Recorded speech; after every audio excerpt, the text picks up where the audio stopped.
Good morning everybody, and thank you for coming for today. Today is the 34th episode of Voice of Silence, and I can't contain my excitement because I'm super excited today, especially because I'll be interviewing Sonali Chander. All of us know her really well, but a little details about her are that she has an illustrious career in sports journalism and anchoring, almost 25 years, out of which 18 were at NDTV, and I think we all know that already. But that is why I'm feeling very lucky and privileged to have Sonali here. Can we please give her a round of applause and welcome her. Thank you. All right, Sonali, welcome. Thank you for agreeing to do this. Kanika, so can I just tell you something? I'm going to be doing a bit of backseat driving because I'm used to being the one who does the interviewing. So first I need to check out Kanika's credentials, and she has very impressive ones. So first I am going to interview her before I find that she is suitable enough to interview me. Okay, so are you ready for this? Yes, I am. I gave her a little bit of a heads up that I would do this to her, so it's not like it's entirely unexpected. Okay, and I have my list of questions. Are you ready to go? We can only do 10 questions each. Stuff that we need to elaborate on, we'll do later. So who is Kanika Kush? She is an architect, an artist, a life coach, a certified life coach, a Zumba instructor, but which one pays the bills? The bills are currently paid by the art and the life coaching that I do. Those are the two things. And on the topic of the art, what you see behind us has all been done by Kanika. And next question is, if it pays the bills, I hope Ajay at Kunzum paid you for this. Loads. And can we afford you? Next question. Everybody can afford me. But at the same time, I feel that art is something that should be free for everybody. So I have done free art. I do free art also for people like service providers, people who can't really afford, literally free. But for those of you who are watching and the ones that are here, exorbitant it is. She's going to DM you the rates, the way people always DM when they don't want to tell what it is. Why do you do a show called Voice of Silence? Voice of Silence is actually my voice of silence because I felt growing up that nobody really listened to me the way I wanted them to. So I thought, why not do it myself? That's why, Voice of Silence. VOS has featured many people already. You've Yes. done more than 33. 30, You're the 35. Yeah. The interview that made you cry. Incidentally, she's present here, Deepa Kulkarni, and that one I just couldn't stop. She's healed, of course, but it was about child loss, and I couldn't take it. So yeah, I started crying then. Deepa, good to have you. And yeah, I'm sorry to interrupt, but Deepa actually is part of Gurgaon Moms, which is how actually Sonali and I also met, Ajay and I met. So I mean, just to put it in that this one goes out to you too, Neela. Thank you for Gurgaon Moms as well. Yeah, Neela Kaushik, a really big factor in getting all of us together, and I want to go back to watch that interview with Deepa as well. Okay, so I've seen you on Instagram. You talk about a lot of topics: marriages, minimalism, mother-in-laws. How come such a vast range? Oh, I want to do many more. I want to dedicate my life into talking about a lot of topics. It's just whatever comes to my mind, Sonali. I speak about it openly. And why so much of a focus on minimalism? Minimalism because I couldn't handle my own home being an architect, and there were two businesses that started which were failing terribly. So was my home, couldn't dust.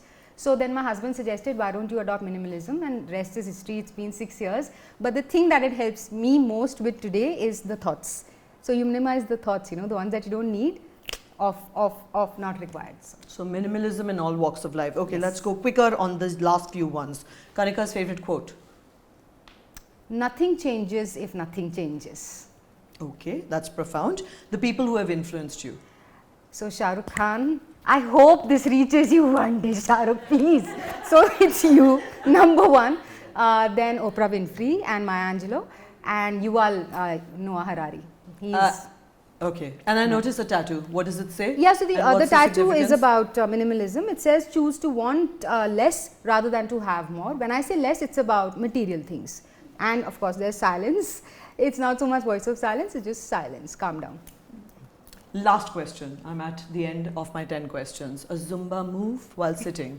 You can't get up because that will ruin the camera frames. Okay, will you do it with me? So, no? I'll only look. Okay, so we can just do this and like 1 and 2. Okay, everybody, the camera should all focus on the audience right now because I don't do any Zumba. Make them do it, Kanika. Come on. So you just do this and then go 1 and go 2. That's it. That's what I can do sitting. Yeah, you make me stand, then I'll do. So this bigger was a moves. strategy to make her do it sitting because I have 8 left feet, so I was not going to stand to show how bad I am at Zumba. Okay, so Kanika, I think you've kind of passed the test. You've hit the ball out of the park. Round of applause for Kanika. Yay! Thank you. I saw your Zumba videos. I saw a lot of your Instagram, but honestly, I'm quite blown away with how many fields you have excelled at. By the way, she's an architect, as I said earlier, and that too from the School of Planning and Architecture. Doesn't get bigger than this. So I am honored to be interviewed by you, Kanika. Oh man, that is, thank you. Thank you so much, Sonali. And can I take over from you now? Yeah, but I'll keep interrupting in between. Be warned. That's fine. Okay, so for the viewers, you are going to be seeing a quick visual introduction right after this about Sonali. It is very, very interesting. So please watch that. And I'm taking over again. The reason you need to watch this is because a lot of this is what I call my BC existence, before children. A long time ago, I can't remember it myself. Crazy and crazy. Will you or Venus end up with more Grand Slam titles at the end of your careers? Me. In case you're wondering, no, there are no similarities between Serena Williams and Sonali Chander. But being a woman sports journalist in India back in the 90s, well, it was a bit crazy. It's more because the world doesn't know of the 17-year-old who has millions of dollars in her bank account but still chooses to spend her free time propagating the issues of world health. The Gurdwara Panja Sahib, just outside of Islamabad. With Jaideep Bhandarkar, this is Sonali Chander in Centurion for Star News. This club works quite nicely for a weekend hacker like me. No gap between bad. There was a fine army kid background, an even cooler set of bosses in Pranoy and Radhika, and a superb women-dominated sports team at NDTV, which made sure we managed to break new ground for sports coverage in the country. Thanks for joining us on Sports Unlimited. I'm the biggest selling point of IPL. Along the way, there were some awards, critics who changed their mind, a feature in Vogue magazine, and the respect of the sports people. मस्त बाहरों का मैं आशिक मैं जो चाहे यार करूं अब तुम रिकॉर्ड कर रहे हो बदमाशी कर रहे हो गुरु Ready? Action! An almost 9-year maternity break from live TV resulted in different avatars. दोनों लोग करेंगे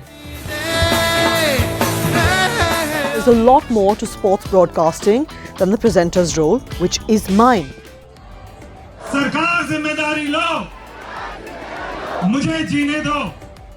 Most recently has been the appointment as a board member with the upcoming Delhi Sports University, which has a budget of 1,000 crores to find new Olympic champions. So what's next? The passion project of creating impactful videos. Vrindavan is a place where you learn to serve Krishna. Every step walked in the land of Vrindavan is equivalent to performing thousands of Ashwamedha Yajnas. Our goal is Krishna, but the path is Radha.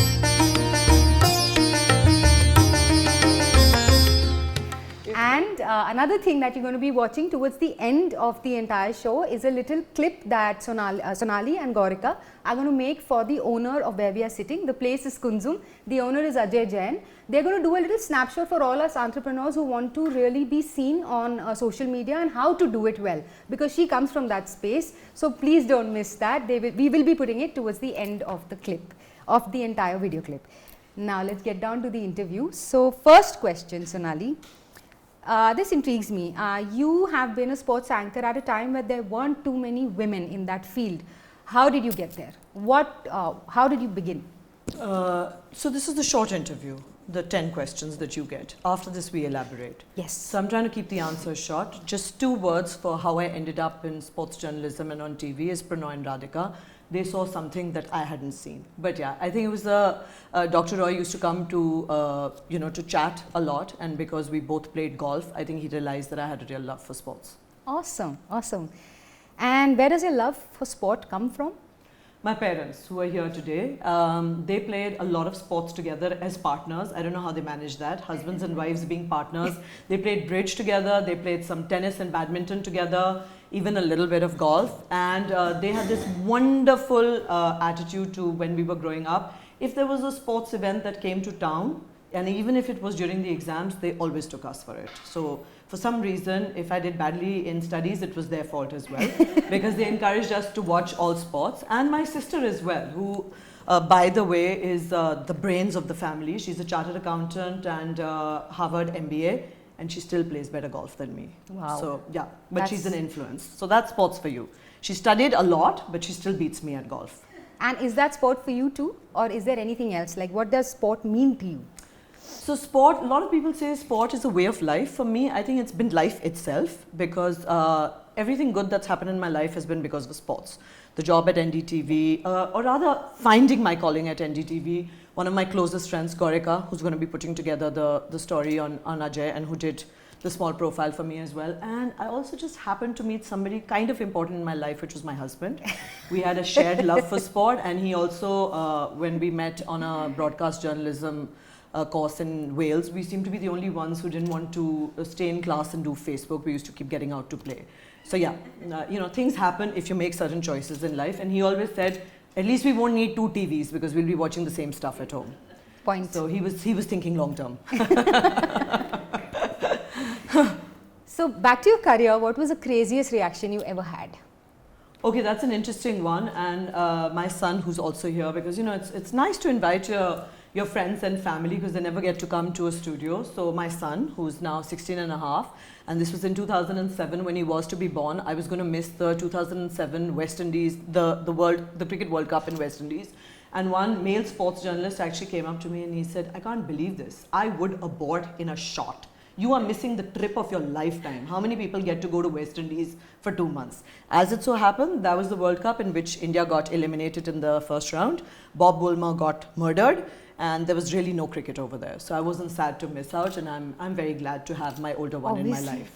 Adi, this one's for you, this story. What is the biggest compliment that you've received as a sports journalist, otherwise? It's sweet. It's when you go to the park with your children and you go to a shop and anybody who comes and says, we miss you on TV. I think that's just the sweetest compliment. Yeah, but that is by like us people who are fans. And any other compliment that you remember, like by your own peers? There's one which Kanika was asked to keep the recording off in NDTV and she lost it. It was it was Imran Khan. I feel quite chuffed about this one, but yeah, I asked him on live TV. I said, when you become the Prime Minister and you can't be on TV, then what will we do? So he said, Sonali, if you carry on at NDTV, and even if I become the Prime Minister, I'll still come for you.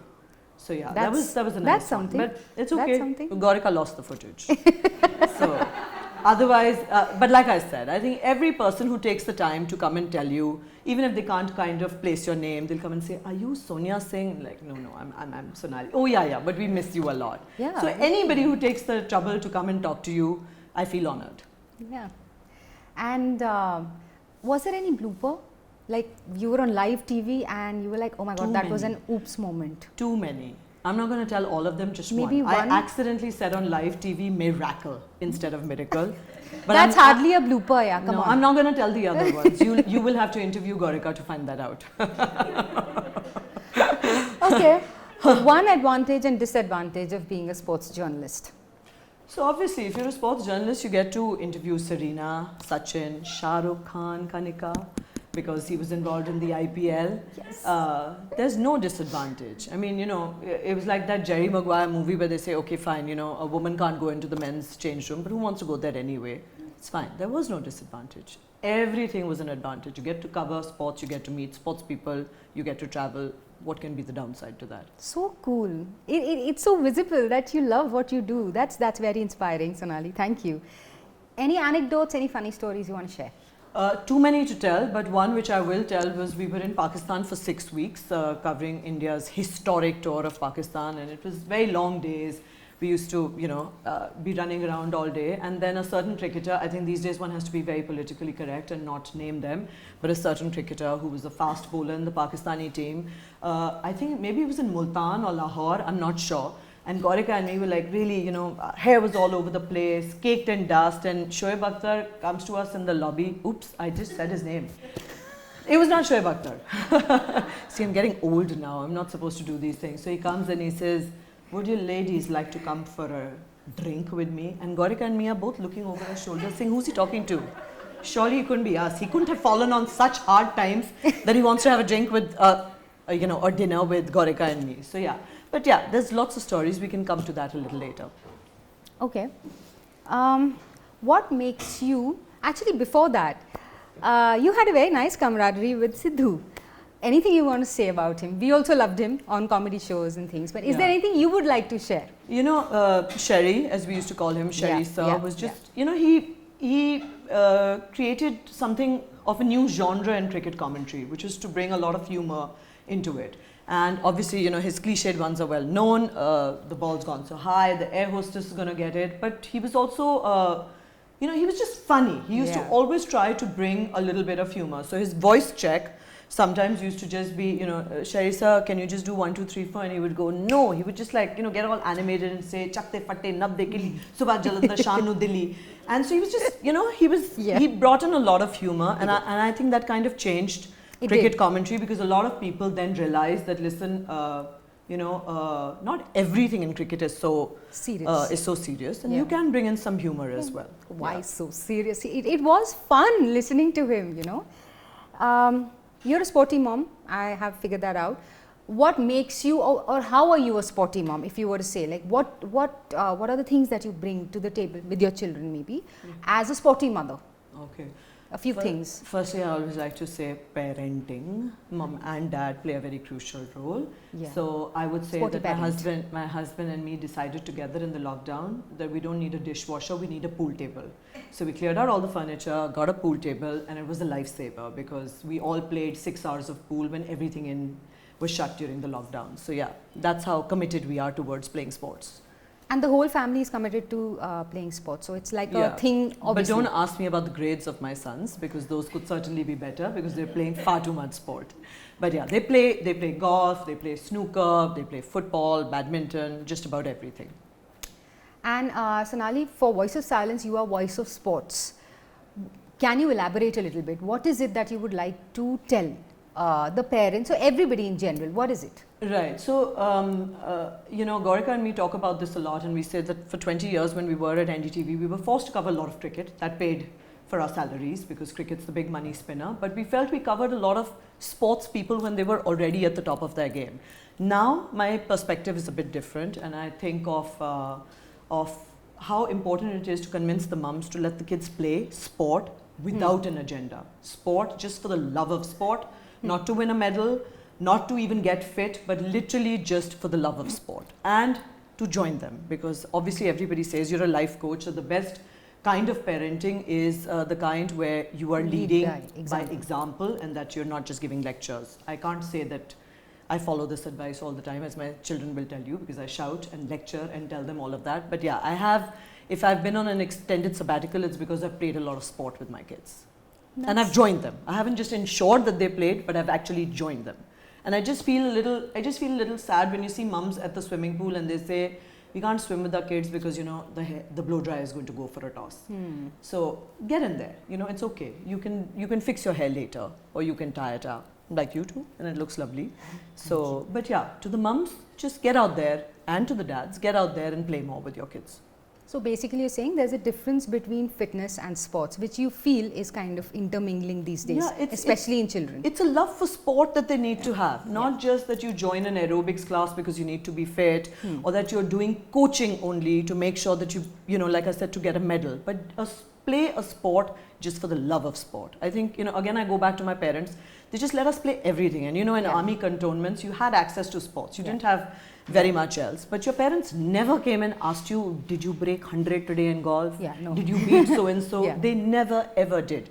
They just let us play sports just for the pure love of playing sport. And that, I think, is missing a little bit with parents just being a little, you know, agenda driven, for lack of a better word. That everything in life should have an agenda. It's true. And I think that's a very big takeaway for me also as a mother. Although my son does play football for the fun of it, I don't. But maybe I will. I'll take that away from you. No, that's fine. You may be doing art with him. You may be doing something with him. But all if of the there other is some things. kind of sport that you can do, because if there's two things that I think young children like a lot, it's being with their parents and playing a sport. So if you can combine the two, I think it would work brilliantly. All right. So Sonali, tell us, what are you engaged in now, today, currently? What are you doing? Okay, so my husband has a sports production company called Sportsworks, and they've been around for about 10-12 years. So I'm some sort of a consultant with them, I think. So Sportsworks specializes in doing live sports telecasts. I mean, he just did with his company the chess league that happened in Dubai. He's done the Panja League. He just recently did the UP Cricket League. I can't say I do a lot in it. I do a little bit, but just before the pandemic, we'd also started doing a Sportsworks Media Institute to try and create more of a supply line of people who want to get into broadcast journalism.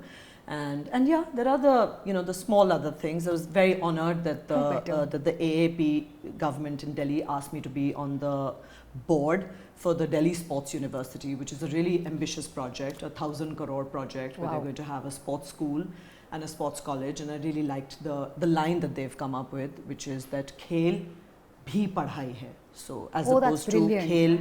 Yeah. That's amazing. So yeah, that's so cool. And I think whatever you just said will be applied quite easily then in something like that. Delhi University of Sports, Sports University. It's awesome. Yeah. Finally, because we're going to be covering a little bit of public speaking, I mean, that's my final question. What are the tips that you would like to give based on your career? I mean, you've been in the media, you know how things work. How can you help all of us actually here to be better at what we do? Because not all of us come from that background of media and presenting ourselves, crisply. What would your take be on that? Okay, so I'm going to look to camera to do this. So I sometimes feel more comfortable with the camera because that's been my friend for so many years. But the point that I wanted to make is that a lot of my friends told me, how can you be involved in public speaking because you love the sound of your own voice and you talk too much. but, and I can hear Gaurika loudly saying true, but the fact is that when you need to do it as your profession and you know that your ad breaks pay for your salaries, then you learn to have a little discipline. So I came up with 5 points that I thought could be useful for anybody, whether you're recording something for yourself on social media or whether you're just speaking, as a chief guest at a sports day or whatever it might be. So I've come up with something that I'm helping my 8-year-old do right now. Is you know how 8-year-olds have to be taught about the order of the planets, right? My very energetic mother just served us noodles. Just showed us 9 planets. No, just served us noodles. That's how I remember it. Don't change it. So I've come up with a few tips like that. So I've got 5 tips for you on public speaking. So I'll elaborate them later. Number 1 is I've used the word SWOT. Do a SWOT analysis, but this is not the SWOT that you think it is. This is SWOT for S for spectators. Know who you're speaking to. W for whereabouts, where it's happening. If it's indoors, outdoors, depending on how many people there are. Okay, there is O for occasion. You must know what the occasion is, and there's T for transcript. Whatever you're saying, you must write it down. I have written down points over here just in case I have, a brain fade and I forget stuff. Okay, that's point number 1. Number 2, KISS. KISS applies to many things in life. You don't have to do it, you have to practice it. It is keep it short and simple. That's really important. Number 3, GSOH, which is for great sense of humor. Try and put in a little bit of humor, especially at the beginning, to lighten up things. Number 4, know I, me and myself. Okay, I'll elaborate on this a little later. Thank other people if you have to, but don't just make it all about yourself. And number 5, I'm trying to recall what it is. Actually, I do remember. No ChatGPT. ChatGPT gives you stuff in 10 seconds, but it's not original content. So no ChatGPT, it has to be personalized. Okay, so those 5 points, I've done those to camera because I find it much easier to talk to camera. But I'm going to elaborate a little bit on this right now. And my friend Shanti who came, she said, she liked these points a lot. So I think it's easy to understand the way I've done it in the 5 points.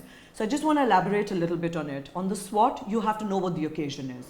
Are you speaking at a funeral? Are you the best man or a best woman at a wedding? Are you speaking as the chief guest at a sports day? You have to size up the occasion and who the audience is going to be. Number 2, like I said, keep it short and simple. It's really important. Every one of us has gone somewhere where we said, the pujari spoke for too long, the chief guest spoke for too long. Number 1 complaint that everybody has is, itni garmi lag rahi thi and banda bolta hi gaya. So too long is a very major issue, so make sure you don't make that mistake. Number 3, GSOH, and here I'm going back, Kanika, to the Sidhu example, okay? He would say, just, even if it was a little cliche twisted around, make hay when things are going haywire, you know. He would just say stuff like that. In fact, sometimes he would just say stuff just for the heck of it, like a rhyme. He used to say, an apple pie without cheese is like a kiss without a squeeze. And I would be like, Sherry sir, what has that got to do with the cricket match today? And he was like, never mind, chakte fatte nabde ke liye. And he would just, you know, he would just lighten things up. So, so important. So a little bit of that, okay? And then the no, I, me, myself and thank yous. Please don't take the occasion to just talk ad nauseum about yourself. Say thank yous. And here I want to just mention Mrs. Chopra, Gaurika's mom, who's been a principal of one of the top schools in Delhi for like 25 years, a nursery school. So I've gone to the school many times to hear her speak. And she would, the only time that she would have to make it a little long was because she would never forget to thank everybody. The teachers, the parents, the children, the didis and bhaiyas who looked after the 2.5-year-olds as well. So remember to thank everybody because, you know, even if it's the Oscars and you have 45 seconds, you know that people whip out a list so that they don't miss anybody. Everybody remembers to thank mom and dad, but they may forget to thank, you know, some other people. So that's the other, you know, the important part. So no I, me, myself, and like I said, in the end, no chat GPT. You have to keep it original. Look at Modi for inspiration, right? He comes up with great lines, or maybe people help him with it. Sabka saath, sabka vikas, sabka vishwas was added in the next election. So think of him. Look at Rujita Devekar. She comes up with these, you know, a lot of us follow her. She comes up with these very original lines where she says, "Jab packet khulega, to pet phulega." Thereby to try to convince people not to have UPF. So yeah, now Gaurika is going to shoot me because she's going to say I went on for too long. Sonali, thank you very much for your time. I am done asking you questions. If there is a one-liner towards the end that you would like to wrap up the show with, the stage is yours. From my side, thank you. Thanks so much. And like like we discussed earlier, that Gaurika has helped us put together this small story on Ajay and Kunzum. So we can have a look at that. And then we can just talk about how everybody else can use some of these tips and tricks to make it a little better.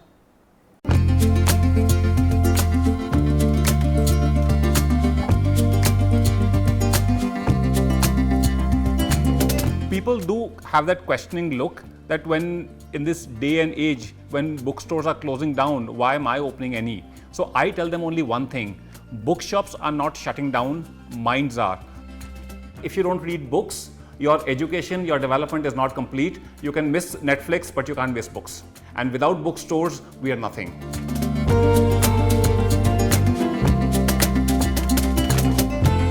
People ask me, oh, what is Kunzum Books? It's a chain of bookstores that have been designed not just as retail spaces, but more like literary and cultural hubs.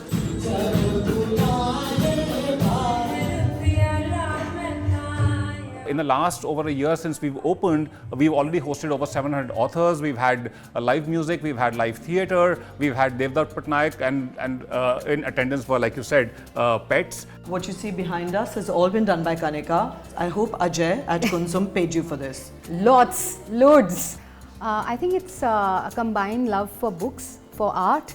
So I think that's what it is. That's where the two Ks met.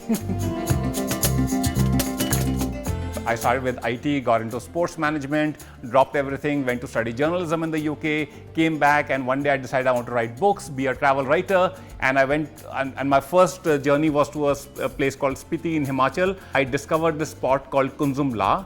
I came back, I called my blog Kunzum, and that brand has stayed.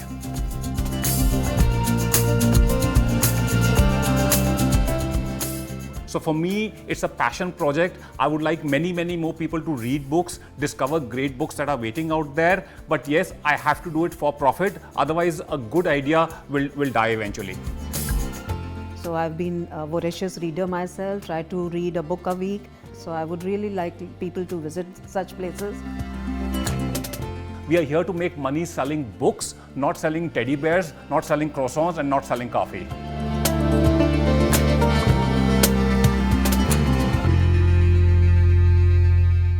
So you just saw the clip, and just quickly again, just bringing this in, that my association with Kunzum actually began because Ajay Jain has been very, very kind and gracious to provide Kunzum to me for Voice of Silence. I've done 25 episodes at the one in Gurgaon.